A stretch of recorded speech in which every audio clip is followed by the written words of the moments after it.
పశ్చిమాసియా దేశాలపై దాడులను ఉధృతం చేస్తోంది ఇరాన్. సౌదీ అరేబియాలోని అతిపెద్ద ఆయిల్ రిఫైనరీ ఆరామ్కోపై డ్రోన్లతో దాడులు చేసింది ఇరాన్. ఆరామ్కో రిఫైనరీలో భారీ విధ్వంసం జరిగింది. రోజుకు 5.5 లక్షల బ్యారెళ్ల చమురును శుద్ధి చేస్తోంది ఆరామ్కో. ఇప్పుడు దానిపైన దాడి జరగడంతో ఇప్పుడు ఏం జరగబోతోంది, నెక్స్ట్ ఇరాన్ ఏం చేయబోతోంది అన్న ఉత్కంఠ అయితే కనిపిస్తోంది. ఆరామ్కో మీద డ్రోన్ దాడి దృశ్యాలు మనం టీవీ స్క్రీన్ పైన ఎక్స్క్లూజివ్ గా చూడొచ్చు. డ్రోన్లతో ఇరాన్ ఎలా ఆరామ్కోపై దాడి చేస్తోందో కనిపిస్తోంది. భారీ విధ్వంసమే జరిగినట్టుగా తెలుస్తోంది. ఆరామ్కో రిఫైనరీలో జరిగిన భారీ విధ్వంసం దృశ్యాలు మనం చూస్తున్నాము. రోజుకు 5.5 లక్షల బ్యారెళ్ల చమురును ఆరామ్కో శుద్ధి చేస్తోంది. అంత పెద్ద పరిశ్రమ పైన ఇరాన్ డ్రోన్లతో దాడి చేసి భారీ విధ్వంసాన్ని సృష్టించింది. టీవీ అసోసియేట్ ఎడిటర్ మహాత్మాతో మాట్లాడదాం. మహాత్మా, పశ్చిమాసియా దేశాలపై దాడులను ఉధృతం చేస్తోంది ఇరాన్, భారీ విధ్వంసం సృష్టిస్తోంది.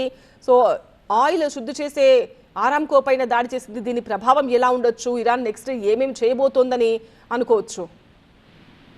ఇరాన్ ప్రతీకార దాడులతో రెచ్చిపోతుంది. అమెరికాకు స్థావరాలకు ఆస్కారం ఇచ్చిన అన్ని దేశాలను టార్గెట్ చేసి ఇప్పటికే అమెరికన్ సైనిక స్థావరాలను ధ్వంసం చేసుకుంటూ వచ్చింది. ఇప్పుడు ఆ దేశాల్లో ఆర్థిక ఆయువు పట్టు ఏదైతే ఉంటుందో వాటిని లక్ష్యంగా చేసుకుని విధ్వంసాలకు తెగబడుతుందని చెప్పవచ్చు. ప్రస్తుతం ఇది రస్ తనూరా అనే పట్టణంలో ఈ అతిపెద్ద ఆయిల్ రిఫైనరీ ఉంది. ఇది ఆరామ్కో కంపెనీకి సంబంధించింది. సౌదీ ప్రభుత్వ యంత్రాంగం చేతిలో నడిచే కంపెనీ ఇది.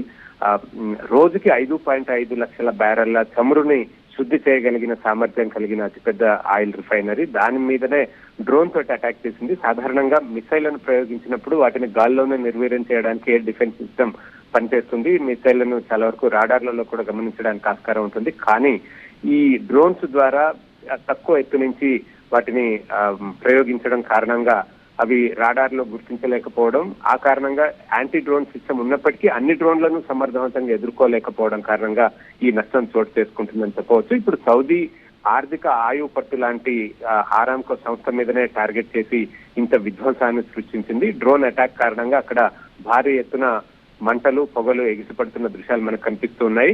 చమురు శుద్ధి కేంద్రం కాబట్టి అక్కడున్న మెటీరియల్ అంతా కూడా మంటలకు ఆస్కారం కలిగించేదే, ఇన్ఫ్లేమబుల్ మెటీరియలే. కాబట్టి ఆ డ్రోన్ అటాక్ కారణంగా ఆ చమురు శుద్ధి కేంద్రం అంతా కూడా దాదాపు ధ్వంసమైన పరిస్థితే మనకు అక్కడ కనిపిస్తోంది. రైట్ మహాత్మా.